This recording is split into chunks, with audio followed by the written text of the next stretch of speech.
पुण्यात मनोज जरांगे यांच्या समर्थनार्थ कात्रज कोंढवा हा रस्ता मराठा समाजानं अडवला।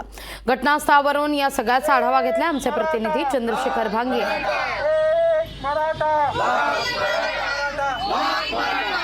मराठा आरक्षणाचे नेते मनोज जरांगे पाटील यांना पाठिंबा देण्यासाठी पुण्यातील कात्रज कोंढवा रस्त्यावरती सध्या आंदोलन सुरू आहे। आपण बघू शकतो की या ठिकाणी मराठा समाजाचे कार्यकर्ते आक्रमक झालेले आहेत आणि पुण्यातील कात्रज कोंढवा रस्त्यावर असलेल्या इस्कॉन मंदिरासमोर या ठिकाणी सगळे आंदोलक जे आहेत ते जमलेले आहेत। मोठ्या प्रमाणात वाहतूक कोंडी सुद्धा झालेली आहे।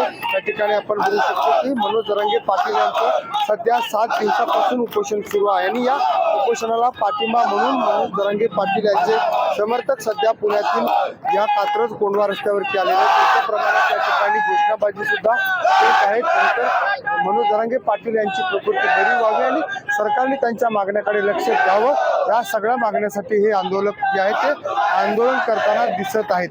लोकशाहीसाठी चंद्रशेखर भांगे, पुणे। लोकशाही मराठी ऐका, पहा, जागरूक रहा।